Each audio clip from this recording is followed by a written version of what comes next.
I think yours is fine. Finley Whitman. Lacey Stewart. And Clarissa Sparks. So this is The Amazing Grace final. So I guess we'll just start with the first question and then kind of get into discussion about that. What doctrine in Wilbur's heart drove him to advocate? And why is the doctrine of the family so important to have in your heart to be passionate and persistent?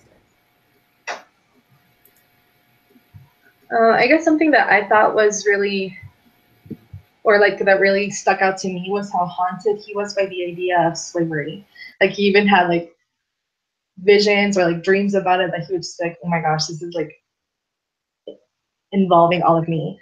So it just demonstrated how passionate he was and how important it was for him to really just do something about it and to help the Africans to have a normal life, basically. But what do you guys think about it? Yeah, I put that too, that he couldn't stand the fact that people were treated in the ways that they were and that they had to go through that, and that a lot of it had to do with like his he found religion and thought he was called for it, and it's I put for the second part of it that it's important for us to have the doctrine of family in our heart because it gives us a passion and a specific purpose, and it allows us to live our life in the same manner. So it's kind of like practice what you preach and set an example. So those were a couple things that I wrote for my answer on that one. Yeah, I think that if we can understand or we can read the doctrine to understand it to an extent, but when it really gets into our hearts, it becomes like how Wilbur was. Like he couldn't, like it became a part of who he was. It wasn't just something he believed. It wasn't just something that he stood for. It was who he was. He was an abolisher. He was going to go and abolish slavery, the slave trade.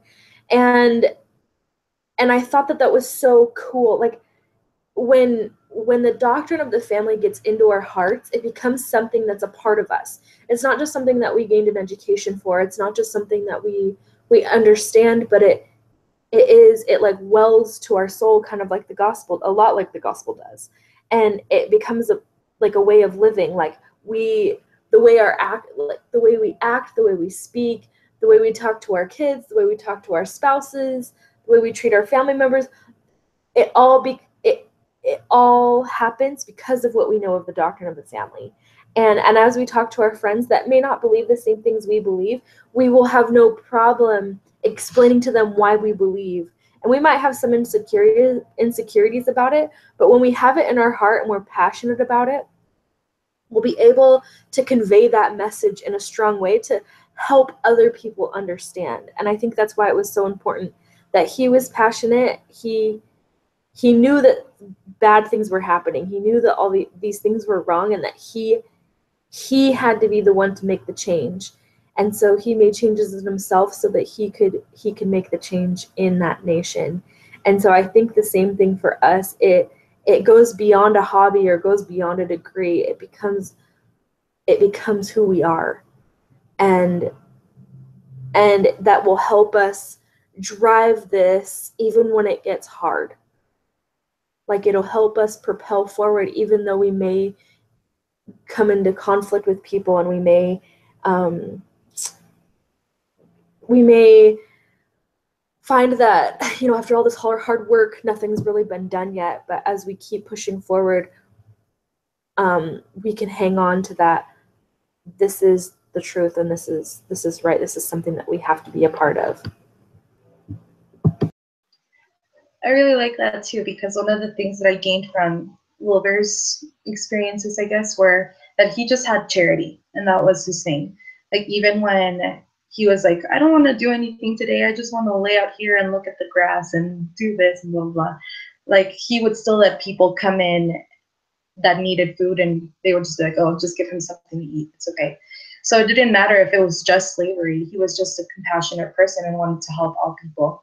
So I think you're right with saying, I wrote the same thing, that it becomes a part of who we are. And it's just not a part of him abolishing slavery. It was of him just wanting to give everybody an equal chance and give everybody basic needs like food or home, or like the right to have your own space or something, you know? So I thought that was really interesting too. And yeah, I just wrote down like, yeah, charity, and how he would remind people that God made men equal, and how he was just really defining everything that he was fighting for in his actions. And it even drove him to get really sick later on, but he was still like wanting to make a difference and wanting to make a change, even though every single year he would put in a bill to make it happen, but he wouldn't make a change like as soon as he did. But it was just like a little by little snowball effect that finally came to pass.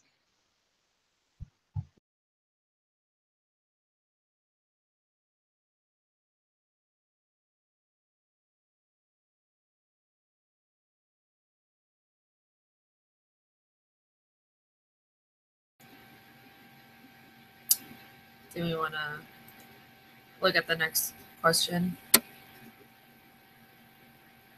I can read it. It says, how did Wilbur employ a theoretical or the Bronfenbrennan approach to become a more effective advocate? And then it said to identify at least one in each system and be specific. So I'll share since I'm already unmuted here.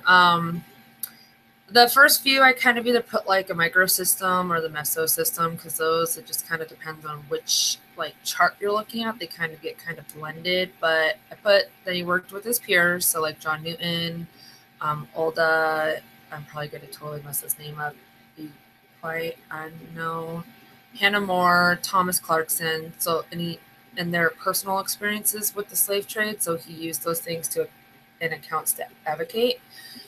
And then again, on the micro or mesosystem, like he worked with his wife, Barbara Spooner, before she became his wife and after they were married, and took into account her advice pertaining to the abolishment of slavery. Again, on those two systems, he used his religion and, in his communication with God to know what he should be advocating for and how he should and when. And then on the exosystem, I said that he used various neighborhoods and towns to advocate in, especially when he traveled and did a lot of public speaking, and he went around and collected all those signatures, from the people who agreed with him, and like the displaying of the replicas of the slave boxes to show people the actual conditions. And again, on the exosystem, he used the parliament to advocate and abolish slavery. And then on the macro system, I said he advocated for the attitudes and beliefs of all cultures to be changed on the views of slavery.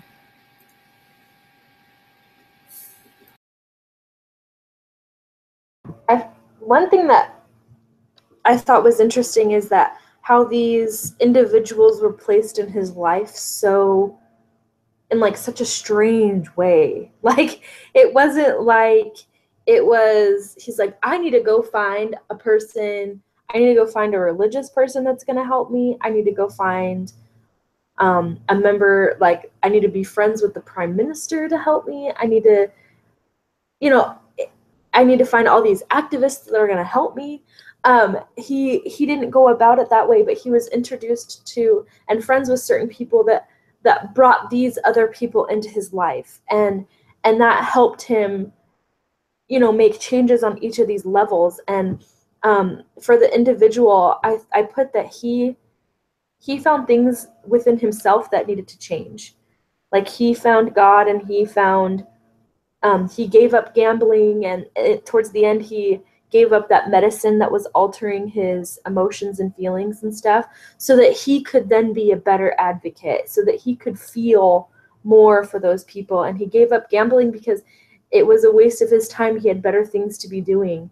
And so he made a change in himself, so then he could go on to make changes in his microsystem by speaking to his friends about his beliefs and and the people in his neighborhood, and talking about how slaves are people too, and not just not animals like they were commonly thought of in that time. And then in the exosystem, he was able to go in front of Parliament and say, this change needs to happen now. Like, this isn't something that can be gradual. This needs to happen now. And so he worked all the time to present these cases to them every year. And then because of these changes that he made in each of these systems, in the macro system, the entire thought process was changed, because of what he was writing and what he was talking about. His wife, when they first met, she had mentioned how, because of what he wrote about some of the conditions in like the sugar fields, I think it was, she gave up sugar completely. And that was just something that he wrote years and years before that she had read and decided to give up, and realized this is wrong. Their change needs to happen. And so his actions and his words changed the thought process of this nation to the point where they eventually got rid of the slave trade. And that's just, wow. That blows my mind. That is so cool. Yeah, my answer is kind of, I hope I did this right. But in the microsystem, I just put how he had different sets of friends. Like, he had his friends that were in the house, and he had his friends that were like the ones that were trying to get him to date the girl and stuff. And how he had like two separate lives, even though they were the same life, basically. So he just was involved in different things. And then in the mesosystem, I also put how his friends were starting to connect. Like, how William Pitt, I think it was his name. I was terrible with names in this movie, by the way.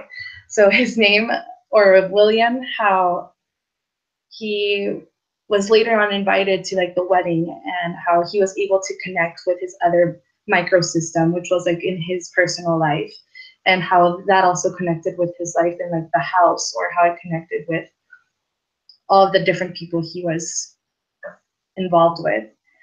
And then also in the exosystem, I wrote how, okay, this William guy, the one that played Benedict Cumberbatch, I thought he was an interesting character, because I didn't know if he was good or bad throughout the movie.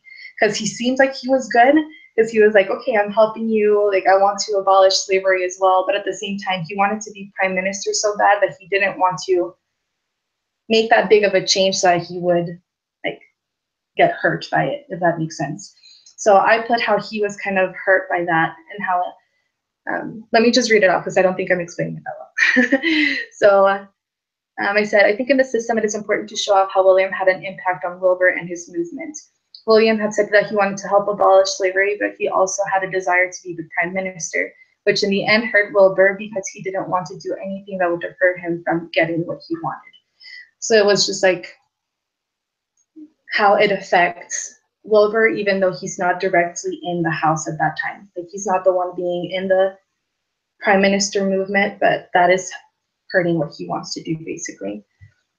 And then in the macro system, I just wrote how the culture of everybody at that time was just slavery. Like, everybody was pro-slavery because it was what they were used to and what they thought was good. And even when somebody in the house, I don't remember what time of the movie it was, but they were like, we have no proof that slaves don't like being slaves. Like, they might like being slaves, and we might be taking that right away from them. I just thought that was super interesting, how they weren't thinking about others, and they were just like, well, it helps us, so we must help them too, and blah, blah, blah. So for him to actually go into the movement and start trying to change people's cultural views was kind of hard for him to do. And even in the end, he didn't even call it an abolishment for slavery. It had to be something done with the ships and the flags that were used in the ships to completely abolish it. So yeah, that was kind of interesting, and it made me realize how hard it was to change people's views at the time, especially when something so prevalent. And it kind of just made me think how like gay movements are the same things as how that was back then, how it's just like the mindset that we're all in. So those were kind of the links I did between.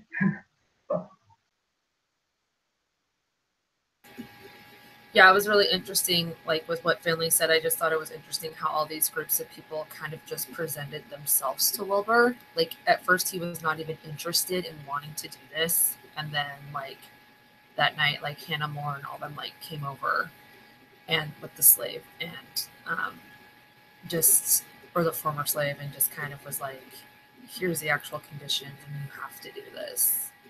And another thing, like with what Clarissa said, it was interesting how they had to go almost around it with the whole like bill on flying the neutral flags, and how that still didn't abolish slavery, because they said they were hoping it would, stop like 80% of it, but they had to go around it to weaken it. And that's how I feel a lot of things are being done today with attacks on marriage. Extreme groups don't get what they want, so they go around, and laws have been changing in other ways.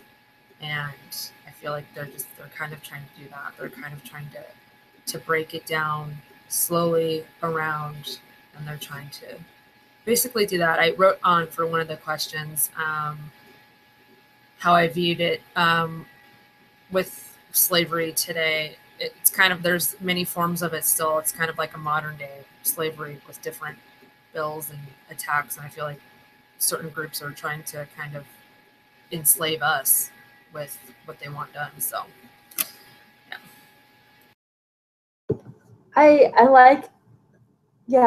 I do see that there are so many people that are, or the pro, like the same-sex marriage and all those things, they're really trying to get around certain laws to make it seem like they're not doing much, but they actually are. And then I thought, why aren't we doing this? Like, why aren't we doing something? Because Wilbur didn't just do it in like he had the facts. He had the facts. He had the figures that showed this is wrong. What we're doing to other human beings is wrong. And we have the facts. We have the facts that show what this will do to children is wrong.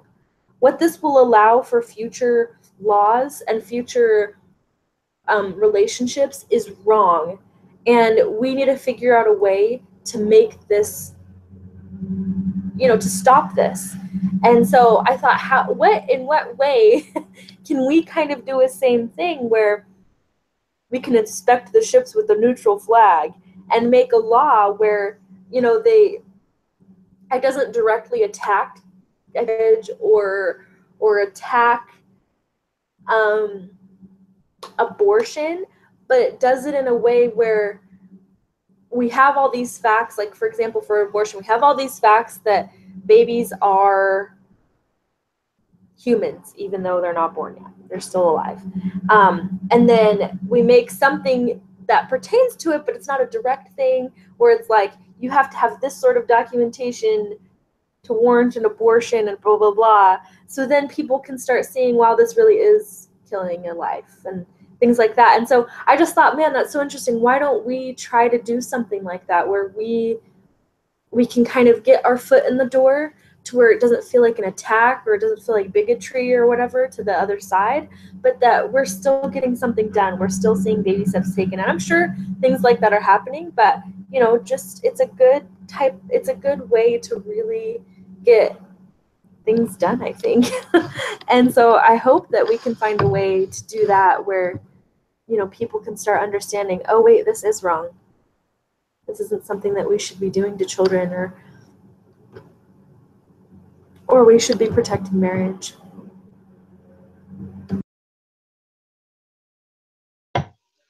Yeah, I was thinking the same thing too. And right now I was just looking over the next question, and like was perfect for a segue into the next question. And I'll just read it off. It's, how did Wilbur and his fellow advocates do and share their research? What evidence did they provide to persuade those opposing or on the fence? So like you were saying, Finley, I think that those strategies are being used, but by the opposite side. Like they're not trying to be so like, or they may be as like blatant as like, but they also are like, well, I can love who I want to love, or I can, like, they go a different route to not make it look so wrong. So that's interesting to think about how we also need to maybe come up with strategies that are like that will help people see like this is something that's wrong to do. So even when you were talking, I was like, I wonder if there's like something that we could do with, anyways, it's just like my crazy head. But because if you basically like give the name to like, for example, to the fetus, and you're like, well, this is going to be like, of course, it's boy or girl, but like, this is going to be Sasha or something, like you already know that it's existing, so maybe if there was something that like would require you to start filing some kind of documents or something for your baby as soon as it's in your like developing belly, then I think that would be something interesting to look into. I don't know, but yeah, you're right, like something like that would be great for our side to do. And I guess what I just wrote for on this part was how they just got their hands dirty. They like would go into the slave ships, they would build the replicas of the boxes where the slaves were. They would like just talk to other slaves as well, especially the Equiano, I think was his name. But they just got their hands dirty with research, and they didn't stop, and they would share it in the most appalling way. Like smell the smell of death or something. That was powerful. And I think that was really effective for some people. You could see it on their faces. They were like, oh yeah, wow, or something. But I just thought it was really interesting how back then, since they didn't have social media and they didn't have other ways to represent what they wanted to share, then they had to be blatant like that. And I wish even now we could do stuff like that. And there are videos that are like very explicit, I guess, with like abortion or something. But I don't think people understand the magnitude of it because it's still on screen and they're not actually living the moment. So that's something that I was thinking about as well throughout this question. I thought it was interesting that you brought up social media, because in one of my answers, I put that his form of social media was to invite, like he had that party on that ship. Like that was his social plug for like, look at this nasty situation that's happening on this boat. Like that was his way of using a social thing to help people understand and people see what was really going on. And I just thought that was a really cool way. He used his means, to throw a party to kind of get people there, which maybe it was a little bit sneaky, but he did it in a way where it was like, but look what's happening to fellow men and women and children on these ships. Can you smell that nastiness? Would you want to be in this situation? And so I think that he did such a good job about, making it real for the people, and that all of his research was very real and sometimes very tangible. And I liked in the very end when he had his lawyer friend there and he's talking to the group of the activists, and he's like, I have written testimonies, I have written true life events, like firsthand events from people, I have diagrams, I have this, and he had all of this evidence ready to submit, and it was all organized in a way where he wasn't just going and saying, well, I heard this story from da da da da da da da. It was all written down, it was all there for them to see and read and understand. And another way I put that they was research was the pastor, how he wrote down basically his memoirs of the slave ship, his experiences as a slave ship trader, and he and that's evidence. I mean, that's more research to the situation. And he was like, publish this, sink their boats with this book and do everything you can. And that was his research. This is what actually happens on these boats. And this is why I no longer do it. And so all of that was part of research, and he used every way possible. He published the books. He went and spoke publicly. He had parties where it showed the evidence, and then he had, people that presented the actual evidence with diagrams and with testimonies and firsthand stories and all these things. And that was the research for them. And he used his means to travel to go find, to go see for himself what was going on in the Indies, and and all those places to see, what was going on. And so I think that they were very thorough in everything that they did for the research, and they used those things to persuade people that were kind of unsure or not really understanding why that should go away, that it is cruelty. It is cruelty. It's not just slavery. It's not just free labor. And it's not something that they enjoy. They don't enjoy being whipped. They don't enjoy those things. And he was able to bring that to life to help them see that it was wrong. Answers are so good, Finley. That's like everything that I had for mine. I talked about how John Newton did his graphic descriptions of the horrors of the slave trade and his role in it. And how Wilbur took the people to the ship and had them smell everything that was left there and the conditions that they had to live in. And I mentioned about how Equiano wrote a book about his experiences and sold that. And there was just a lot, and it kind of brought me back to when we learned about that section at the beginning of the semester about research and evidence and good research, and how there's so much faulty research, or partial research that gets blasted everywhere, and people tend to pick that up and run with it and spread it more quickly and easily than actual factual, evidence, and how it's harder to get that out. But and I think I tied this in with one of the questions about the benefits for your husband and children, how I'll be able to teach my children, that they can, what it's like to stand up and be the minority, but to be on the right side, and that it's okay to stand alone, when you know that it's truth and that it's right, and that it may be harder to find those things, but that they're always there and you're always able to find them. So a lot of these questions kind of blend in together, but they definitely they did their homework, and they really tried to tackle this from every single angle to bring to light what was actually going on there.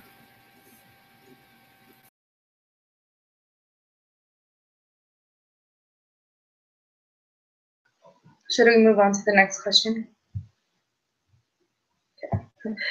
So it says, how does the film portray the importance of working together as a group? What has family advocacy group work taught you? And I guess one of the things that really stuck out to me was how even this, like how Finley was saying earlier, but even the small act of people just being persuaded to not take sugar in their tea anymore is a huge advocating move. I think that the more people you get to do the things that you are advocating for, that's just creating a group in itself, and it's something that's really powerful. And I also said how Wilbur was really, he was really sick at the time that we saw him in the movie, but once he got married and once he started fighting alongside his wife, then he just regained his health, and he was able to lean on her in times when he needed that help. And it was the same with all of the rest of his group. When he didn't know what to do, then somebody else would come up with an idea, or somebody else would lend out their viewpoint. And it's just like a team effort, honestly. Wilbur would not have been able to do it all on his own. And especially with his lawyer friend that was the one who came up with the neutral flag movement thing, he wouldn't have been able to do that. And then even his friend was like, why didn't we think of this sooner? And it's because it had to do a whole years of research and trying to get to where they got. And I guess what it has taught me is the same thing. I come to these meetings with my answers, but then I leave them being oh wow, everybody had awesome things to share that I didn't even think about before.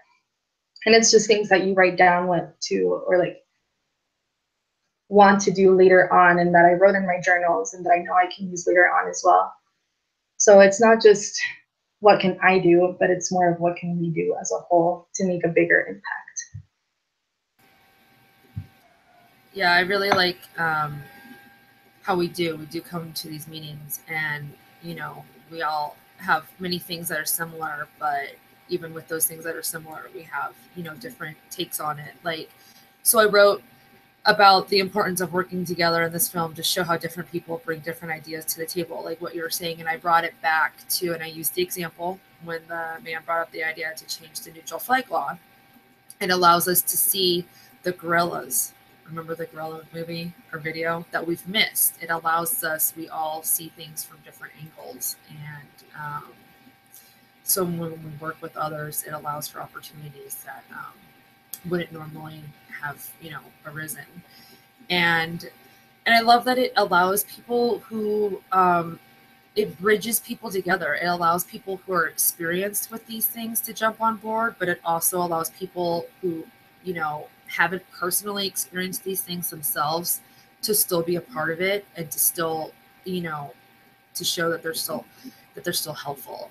And I really liked, there were so many times in this movie where Wilbur wanted to give up, and they were like, you have to do it. Like, you're the one. Like, you can't. And so to have that, because I was watching and I was like, man, I probably would have given up. I was like, this took him like decades. This wasn't just like, we complain when we're like, oh, our semester is 14 weeks long. This is so much work. I want to quit. I don't want to do this. It's hard. I'm like, could you imagine devoting, like 20 years to a cause, and every year just feeling like you're just never going to get it? And it's like what Finley said. You have to literally live this. This has to be who you are, because there's no way you could continue on with this, just it being like a hobby or just a little part of you. Like, it has to be who you are, or there's no way you can live and fight for that long. Let's see what else did I hear.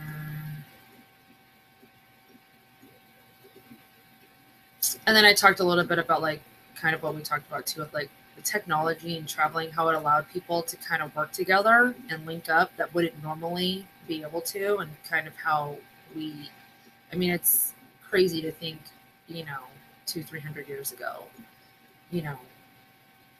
what they would have had to have gone through and sacrificed the time with their families. You saw Thomas Clarkson coming over from France all the time, and he was holding his daughter, and he was like, we got to go, because, Wilbur, jumped back on board. But now we just hop on the computer and we're having this meeting. But they literally had to travel and sacrifice so much time. But I'm just grateful that there was those traveling means, and that they were able to at least do what they could back then. It definitely opened more doors and helped with this movement. Yeah, I thought it was so interesting how each person was so different in that group, and I related that to our group. Like, each one of us has had so many varied experiences within family, within and with kids or without kids or whatever it was, and everybody in our group had such a different way of looking at each part of these lessons, and that was crucial to my learning. Like, I needed those perspectives to really get the depth of this curriculum in this class and the doctrine of the family. And that was the same way with Wilbur. Like, everybody, there was a lawyer, a slave, there was politicians, there was like one of them was like a preacher type guy, and all of these different people came together and were able to advocate in the way that their skills allowed them. And we all have different experiences. They're going to allow us to touch different people. There are some things that I haven't gone through that maybe like you both have, and those experiences are going to touch other people, are going to make people want to listen to you, and people are going to be like, oh wow, I really like what Lacey said. I can totally relate to this issue on fatherlessness or whatever. And in each of our experiences are going to help people understand why we fight for the family. And that's why it's important to work in groups, because there's parts that I'm not going to completely understand, but Clarissa is. And as we work together and as we come together as a group, we will be able to advocate more effectively. We'll be able to reach more people effectively. And the more people that we get involved, the more people that we can reach. It's like the snowball effect, where it just keeps going and going and going. And so as we add more people to our circle and to our groups, we are able to really work in an effective way and understand the principles and the doctrine that is the family. I also thought that it was great that this semester we were kind of, as a group, we were able to bounce ideas off of each other as far as, with our speeches or whatever it was. And it was helpful before we were in that moment, to kind of say, well, this is my idea for this and this and this, and this is what we want to do. This is kind of what I gathered from this. And then to hear everybody else's thoughts on that really helped me be better at my assignments. Not that we, talked about all the same things, but like it really helped me get this knowledge ingrained in me and have those ideas bouncing around before it was like go time, or to have the opportunity to work into a team in such a non-threatening environment, that when we are in a threatening environment, like say one of us decides that we do need to go to the UN to fight for the family, that we've worked in a group already, and that when we're there, we'll be able to do it again there, and how to and use each of those person's skills to our advantage as we advocate. And so I don't know, I just thought it was such a cool, it was just a cool experience this semester to go through that. Yeah, I really liked that too. And I liked how you said everybody was so different. And it just proves that like people can be on such different paths in their lives, but we can still agree on certain things. And that's okay. I mean, we can still be different, but we can still like certain things too. We can still be both. You don't have to, there isn't a set criteria that you have to be this, this, and this to advocate and believe this, this, and this. I mean, you can be so much more. You can be anything. And so, yeah, it was just really cool how everybody kind of was brought together through such different aspects of life and just what they brought to the table. It was really powerful.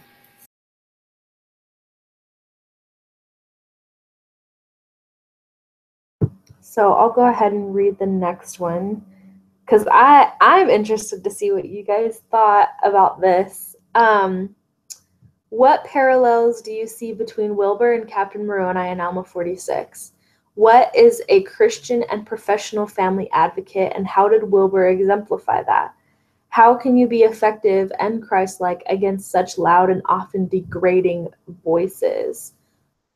So I put that, in the beginning, Wilbur presents his idea of abolishing the slave trade, and it was met with such roarous and threatening voices. Like they were so mad that was even a thought in his head.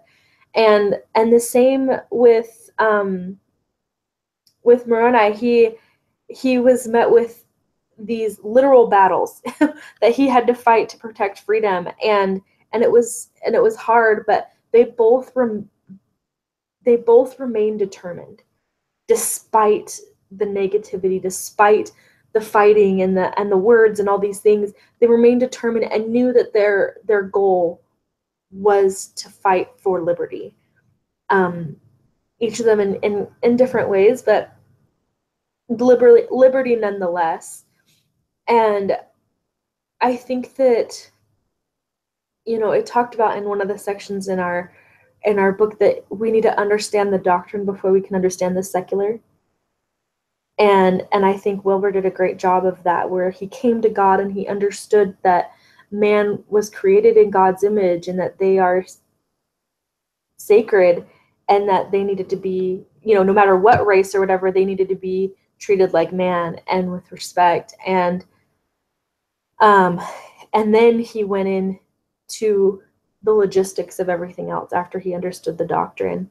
and I think he did a very good job of balancing both God and secular knowledge, God-given and secular knowledge, when he was advocating. And I think that one way that I can be Christ-like is to kind of almost what Wilbur did, was he ignored almost those negative voices and just kept going and kept pushing. And that's one way I can be Christ-like, is being determined and not shouting back at those things, where I can stand up and say, no, this is what's happening. You are misunderstanding what's going on. But avoid like name calling or hatred or anything like that in my heart, but to just go forward with, this is what I have to do and this is my job. Yeah, I put those things too. They were a little bit more kind of basic in my write-up, but I just put like the parallels that they both rallied people to defend something. You know, Wilbur was rallying, you know, freedom, and Captain Moroni was defending, you know, religion. And they both didn't have a huge number of followers, and they had to work against all the odds, and they both fought for a long time before they succeeded.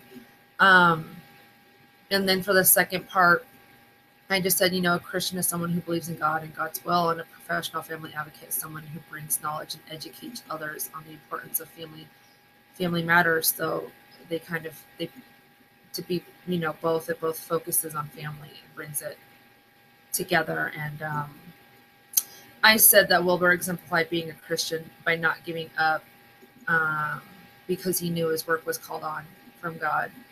And another thing that I put was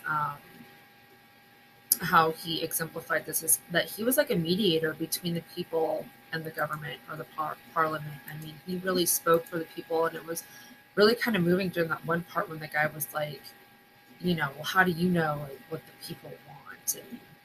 And you know, they were just, it was amazing, yeah, how just different the government system was there, and how, you know, I know there's a question later that talks about like, do you think it was pro-family, the parliament, and you know, was like, I don't think they were, and we'll talk about that. But it was just really kind of interesting how such a small group of people were literally like controlling and taking away the rights and free agency of the country. But yeah. And then again, for this one, when dealing with the crowds, I put being careful how I say things, because we've talked a lot this semester about it's not necessarily what you say, but how you say it.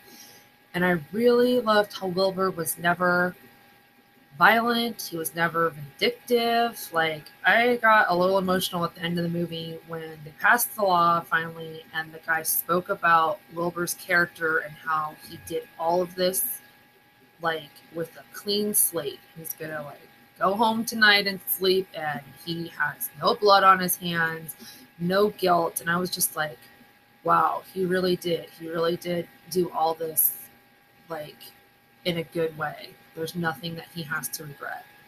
And to me, that was just huge, because we live in such a vindictive world today. Everybody wants to cheat to get their way, or to get ahead, and so it's really hard sometimes to do the right thing, to be honest, or, you know, to feel like you're gonna win or persevere through this when you feel like everybody's attacking you, you know, from every different angle. And when they're doing it not even truthfully, it's like, well, how am I going to beat this? It's just like, yeah, I just really felt a connection with the character and what he did.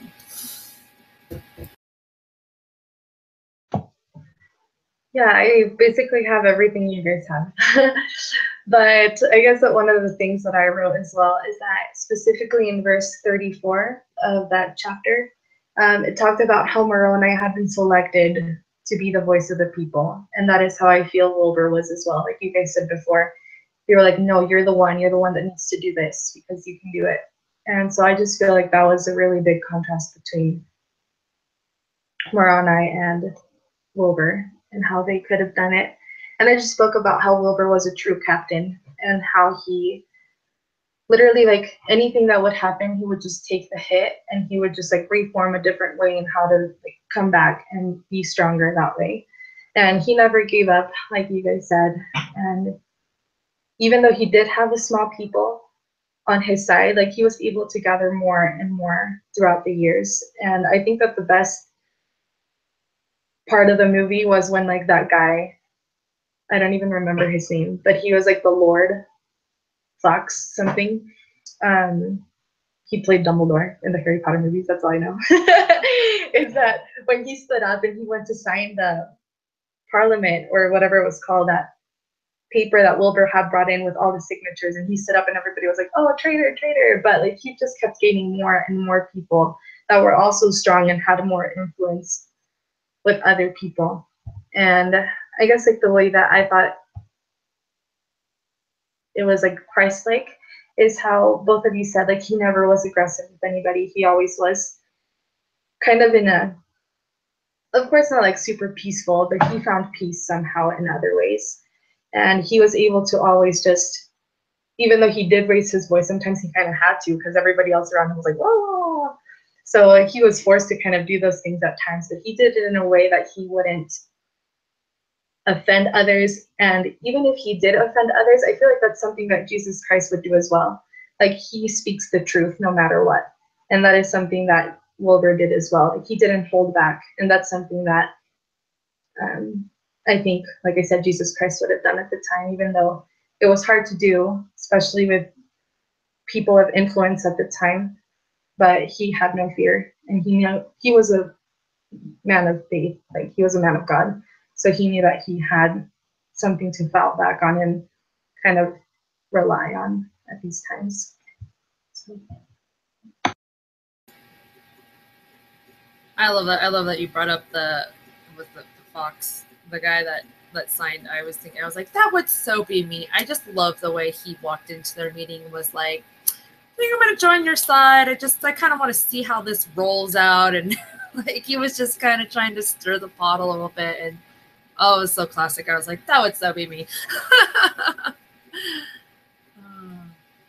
Let's see here. Do we want to go on to the next one? We don't even have to do all of these. We can just talk about whatever. I feel like a lot of them are starting to kind of loop in together. But Marcy Barlow, she spoke on the persuasive speaking and writing, and so did Wilbur and others exemplify any of Marcy's ideas. So I said that he did. He took the gospel principles and he weaved them together with secular ones. He was able to provide the facts and evidence and documentation, and he was able to use religion and secular aspects to, and he didn't have to give up either one.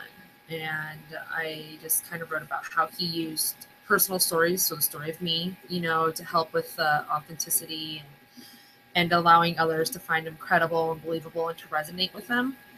And he used, the story of others, whether it was the slave or the shipmaster, story of us, to really help educate others. And he used the story of now to let people know what they could do to stop, slavery and change what was happening.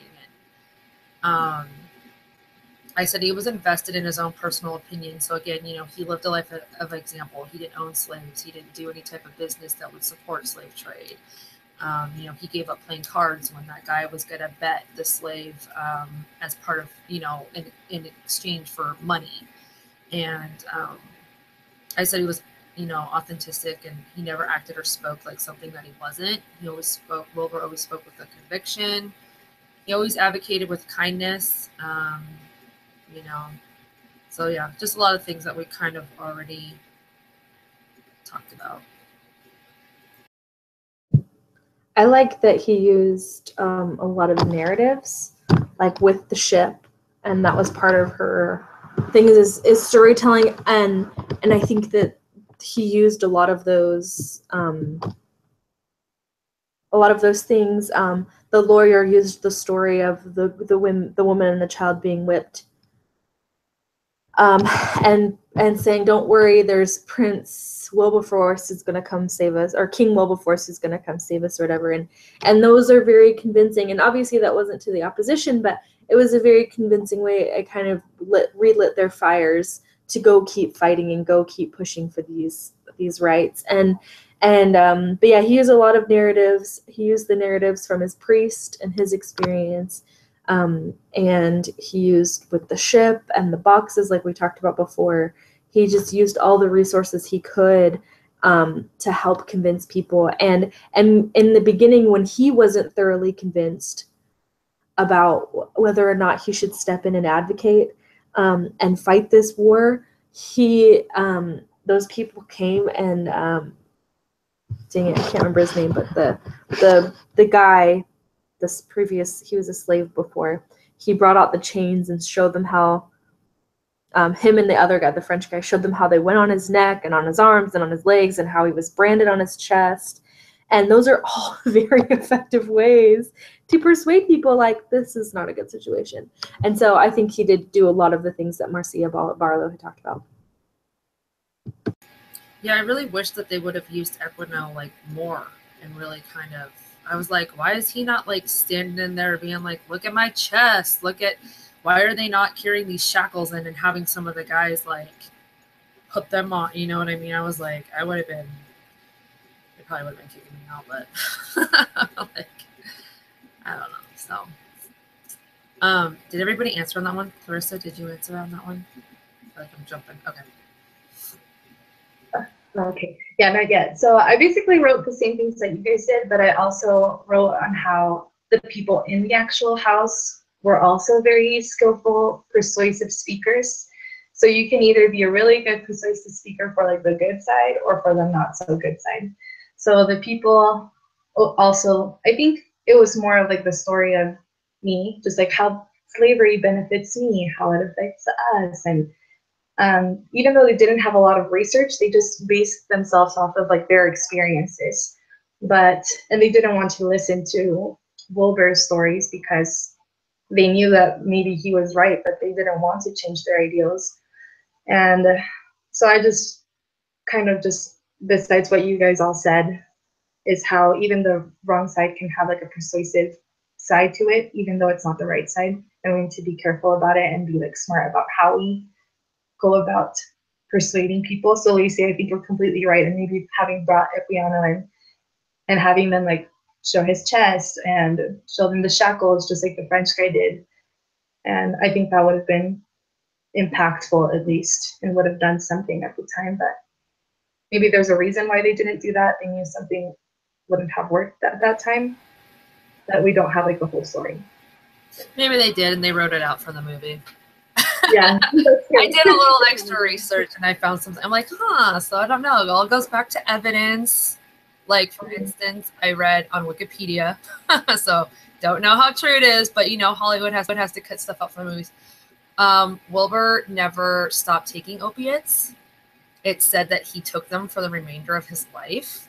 So I was like, well, in the movie, it said that he didn't, but maybe they made that like more dramatic. But I was like, either way, I mean, he still, because I wrote that on the content creation question. And so I just, I wrote that, I was like, either, because I wrote it under the taking care of your physical body part. But either way, he was still trying to, you know, take care of his body and care for his health and things like that. But it's just interesting because, yeah, I mean, again, I was like, well, this is kind of a good example of, you know, not just taking one thing that I heard. So I Wikipedia'd it, which, you know, take it for what it is with Wikipedia. But yeah, so little side bits there. But this one was interesting. I'm going to go on to the next one because, yeah, it's the government one. So I'm like, okay. So what role does the government, policy, and religious freedom play in the fight of the slave trade? And do you see their political system being pro-family? Why or why not? So I put that the government, it played a huge role because the slave trade didn't end until the laws were passed in Great Britain. And the policy was a huge factor. I mean, as well as the members of the parliament. I mean, they had to be won over and the policy had to be changed. And religious freedom was a huge role because, I mean, Christians believe that all men should be free and everyone is brothers and sisters of God, and we shouldn't treat others in the ways that slaves were treated. So it's kind of just basic, but I mean, it's kind of just, I mean, it's just what those things were. But as far as the political system being pro-family, I didn't really see that as being pro-family. And my reasons were their system didn't guard all of the people's futures. There was nothing to stop other forms of slavery or different groups of people to become slaves. Yeah, it was just very iffy. And the Great Britain's political system did not support all men being created equal and entitled to specific rights.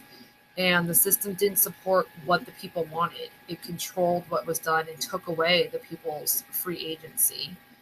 And I believe that the system failed to educate the people about the dangers and consequences of slave trade and only tried to promote how good it was for financially for the economy.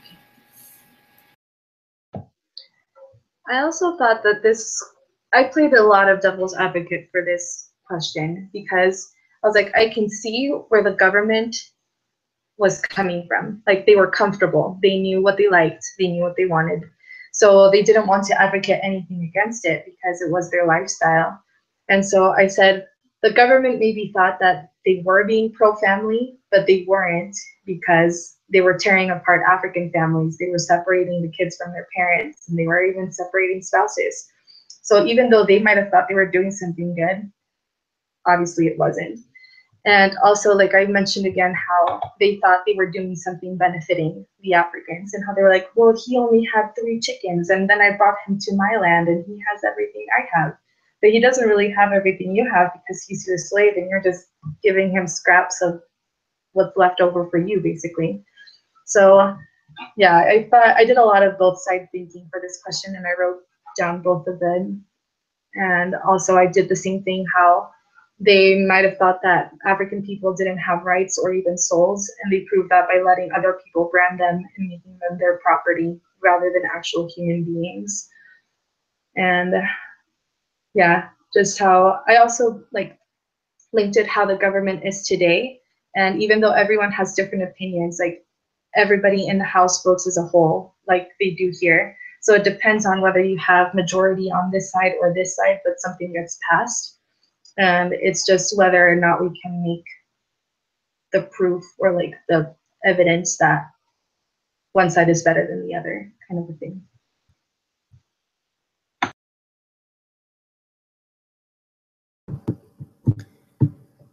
Yes, so I put that says, what role did the government play in the fight of the slave trade? Nothing was going to change unless it was on a government level. Nothing was going to change. And, you know, people can rally around and say, well, this isn't right, this isn't right, this isn't right. But unless there are laws passed, there's nothing to do. There's nothing that they can do. And so it literally had to be at the government level. And that is an uphill battle for anything you're fighting for at the government level. And you're going to be met with negativity and hatred along the way all the time. And so anyway, it's a hard battle, and I just didn't see, you guys both mentioned it, like I didn't see it being a pro-family thing. It wasn't equal. Nothing was equal. It was all about man. And the ones that had money, the one that had political influence or economical influences, and those were the important ones, which from a very non-human standpoint, I understand. I get that, because those are the people that are making changes. But from a very human standpoint, we're all men and women, we're all equal, and we all deserve rights. And that just wasn't something that was on their radar. They had just lost the war in America. They were now fighting with France, and they were very concerned with their economic standpoint at this point. And it had nothing to do really with the people. They were very concerned with their economy and they could argue, yeah, it's for the people. We want them to be safe or whatever, but it really was concern for their own pockets, I feel like. And so I don't really feel like it really was for concerns with the family and what was going to be in the family's best interest during these tough times. Yeah, you were right, because I mean, there was the one guy that specifically said, well, if we stop doing it, France is going to start doing it tomorrow. Like, they're going to, use it for their financial profit. So we have to keep this. And yeah, a lot of it was just for them. And it's hard for me to understand how people are that way, because I'm not that way. And so I'm like, walk a mile in their shoes. Like, I want to see somebody getting on a ship and just having them go around the port for like a day or two. I'm like, experience what you're promoting and tell me if you still want to promote that after. And that's what really bothers me, is that people that are in government or in positions where they can control things like that often don't. And we see that today. But another thing that you spoke on, Finley, which really kind of brought it full circle, was like with the uphill battle is like the things that the people are dealing with today that we learned about with like the florist and, the restaurant owners, and how they're not protected. Like, everything has to be changed at a government level, or it just, they'll be attacked. There'll be, things that they can't do.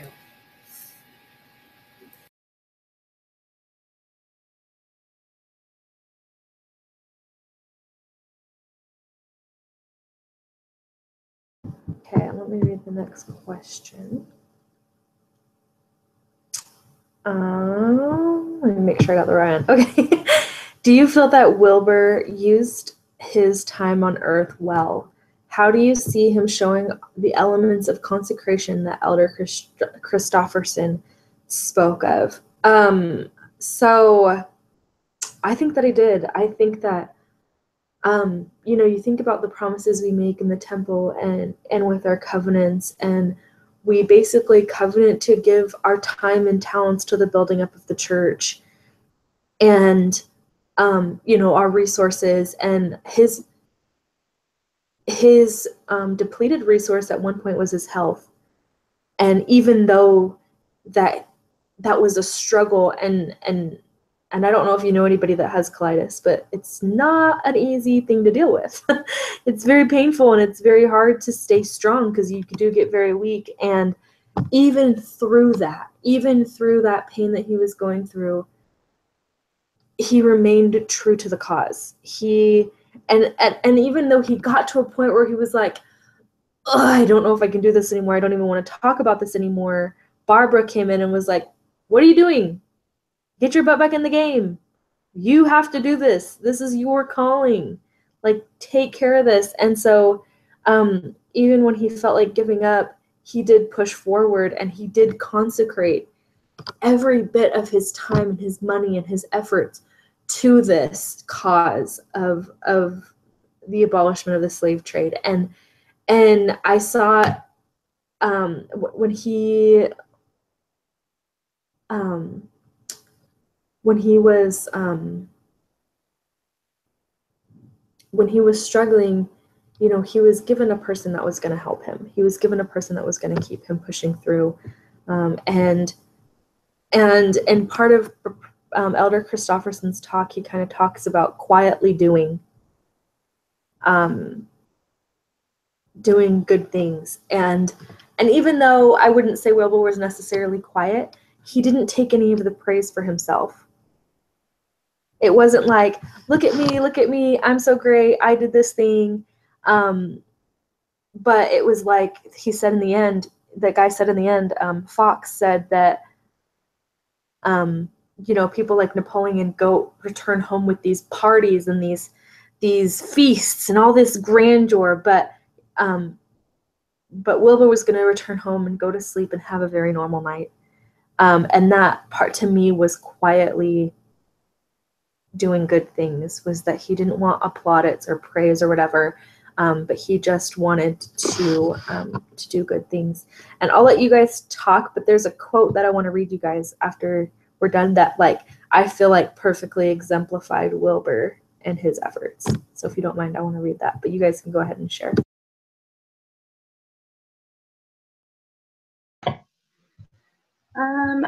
I kind of put this first. How I thought it was interesting because sometimes whenever we think that you're doing too much of something, it's kind of unhealthy. And so I was like, he did devote all of his time, but I don't think it was to a point that he was considered obsessed. Like maybe it was when he was unhealthy, but when he was given the means to like his wife was there to help him, this person was there to help him. Like he knew he could rely on other people. So it wasn't just like him being obsessed with it in his head, but he did devote his time, his health, his even like having children or a family, because when he was introduced to his wife, he was like, I don't have time for this. I don't want to deal with this right now. But when he finally did start pursuing other things in life, like having a family and having a wife, then I think that's when he really started making a lot more. Not that he didn't do a lot before, but he just had like that extra oomph to what he was doing. So, and then I just said how it was funny that when one of his friends, James, said, "Do I not get to sleep?" He was like, "Sleep? Really?" And that just like kind of went to show that he sacrificed his own time to like sleep, do anything, but that's because he just thought it was so important. And how Finley said that like we do covenants of the temple. And it's so interesting to me that all we do in a covenant is literally say yes. And even though Wilbur didn't actually say like, yes, I'm gonna do this, he had covenanted basically with himself that he was gonna do it until his last breath. And he really did. Even in like the last moments of the movie, I guess, when I was saying like what he had done, he was like he kept fighting for other people's rights or for other things he thought were right until he died. And I was like, that's so interesting that even after he had basically accomplished what he wanted to do, he kept finding other things to fight for and to do right for. So yeah, I thought he was a really cool guy. So more information, because good old Wikipedia. He had to have done a lot of advocating for those other things like religion, freedom, education, better morals, in between and with all of this, because he actually passed away 3 days after this was like set. Yeah, it was kind of crazy. So I was like, oh, he like literally like held on to the end and got to like see it. If I read it right, it was like 3 days after something pertaining to this. Maybe not the initial aspect of it was passed, but yeah, crazy. But anyways, back to my answer here. Yeah, I put like with the first element of purity. I mean, he displayed this by repenting of his sins, like at the beginning of the movie. He tried to live a guiltless and spotless life, and he followed the Lord's word and example. The second element, work. I mean, he displayed by living a life of labor. He, did true work. We talked about a lot of the things that he did. He gave what he could when he could. He did a lot of repetitive work that was often unappreciated, but it was work that improved, lifted, and inspired others. And I kind of already talked about the respect for one's physical body, about not wanting to take or limiting the taking of opiates. And I had put, I don't know if it was on this one, but he did work himself really hard, but there was also like the part in the movie when he was so sick that one year that he didn't file the bill, and he did, he did have to step back and take care of his health. Like that did come first when it, when it was absolutely necessary. And the fourth element, I kind of just talked about service, but never giving up. He fought for decades and he helped others with, his personal possessions, food, shelter, money. And then the fifth was the life of integrity, which, I mean, he displayed when he worked with everyone and he was trying to educate. He knew he'd be accountable to God, and he was fair in all of his doings, and he worked with others equally. He wasn't violent or vindictive. And yeah, kind of just a lot of what we already talked about, but he was just a good man. So I want to share this quick quote, and you guys may have heard it before, but I really think that this exemplifies Wilbur, and it really touched me. This has been a favorite quote of mine for a long time, but as I've read it, I really saw or as I remembered it, I really saw Wilbur in it.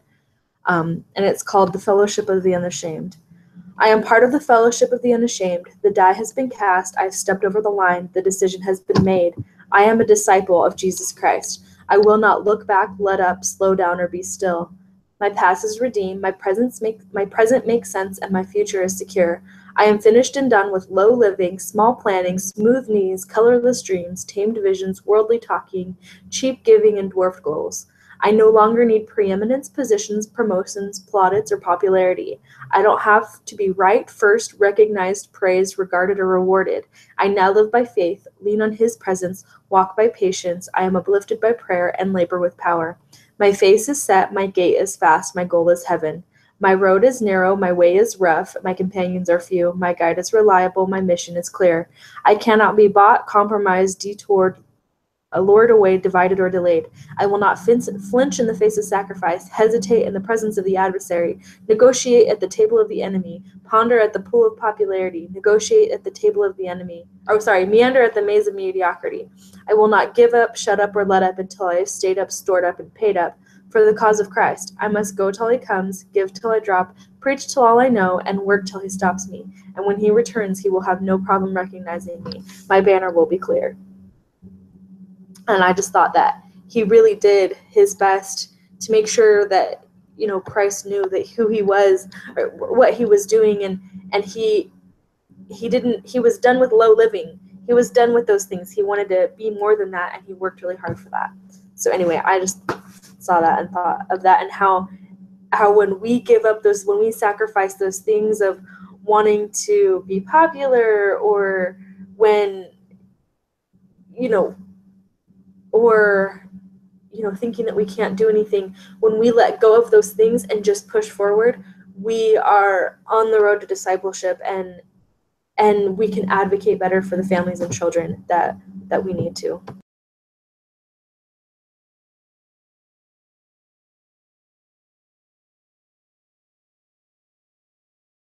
So anyway, the next question, so we just have the 2 more questions. Do you guys just want to kind of answer them together? Does that work? Which one? Number 9, and I think there was 3 more, but these. Oh, sorry, 9. Yeah, you're right. No, there's some more, but since they're all like personal, should we just answer them all together? Yeah, because I feel like number 9 still kind of relates to the movie, but then number 10 and 11 are kind of just personal ones. So if we want to just maybe answer number 9, and we don't have to answer the other ones, or if you just want to share whatever you want, because. Okay. Yeah, we can do that. Because I also have to leave soon, so maybe if we just answered 9. Yeah.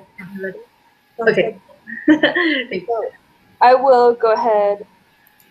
So one of the insights was that I may not feel like this is the season for me to like go stand in front of politicians and preach what I know to be true, but maybe it is my season to continue to gain education and to study and to work and to read up on these things, to read journals and books and things like that, for me to gain the knowledge I need to then go forth and advocate for these children. We may think that because we're sitting here not doing much, well, we think we're not doing much, we aren't doing enough. But when we educate ourselves, when we understand more about what is going on in the world and how we can stop and prevent and help and save, then we will be better advocates for the future. And so that's one of the insights that I got from this whole thing, is that, you know, and the time may never come where I stand in front of, you know, Congress and I say, this is wrong. But there may be other times in my life where I really do need to stand up, and I really do need to fight the uphill battle for families, whether it be, you know, within my own family or with people in my community or my local government or whatever it may be. I do need to be educated and do my research, and I feel like Wilbur did that, and that really inspired me to do that. Oh, sorry. So what I really liked from this movie, and it's not just the movie that kind of inspired me to do this, but it's just been like this whole semester alongside with like the other classes that I took on family. But like I guess it goes alongside with the abolishment of slavery. But I just related this to how I strongly feel about stopping human trafficking. And I guess what I just really want to do after this like semester and even after I get a degree and everything, I just want to keep, like Finley said, getting more educated and knowing of ways that I can help or participate in anti-human trafficking things, and maybe not like get rid of it like how 80% overnight, but how in the movie it said like any degree of change can do something. And that's something that I really want to work towards. And another thing that I gained from this movie as well is, or that I feel is related to child and family advocacy, is to speak without fear. And that's something that I really need to work on, is because I feel like sometimes my voice is really small, but I don't have to fear if I have the knowledge and like the evidence and everything behind me, because then whatever they throw at me, I can just like come back at them with what I have learned already. And that's something that Wilbur did really well in this movie. And how you guys were saying before as well, how he had super organized and he knew how to present it and go about talking to these people at the house. He was very efficient, and that's something that I kind of want to just pursue as well.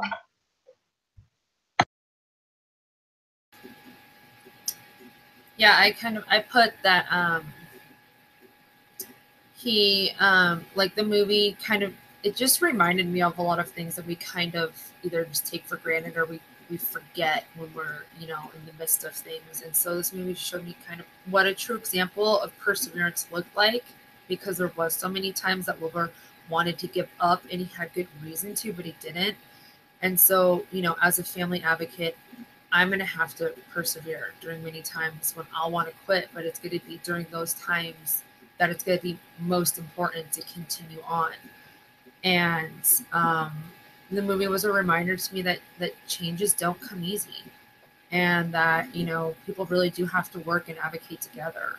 And this movie is very relatable to child and family advocacy, because, you know, many strides have been made in a positive direction resulting from the work, you know, with other groups and activists. And so I saw a lot of parallels between this movie and now. And one of the last things I put on it was how it really is important, which we've talked about a lot of times, to live what we preach. Like Wilbur was very in tune with his pace of life and why time matters. And so I really liked how he lived his beliefs, but he also lived his life for other things, you know, such as his family too. And, you know, we mentioned how he was in tune with his health problems and ignored them when he could, but, you know, he took time off when he needed to. And he showed how it was important to advocate for your own personal health and well-being and your family's first before you can advocate for others. You have to take care of yourself first. So. Yep, so I think that's it, unless anybody else has any other comments or anything they want to share. No, that's awesome. Here, let me take us off there. Okay.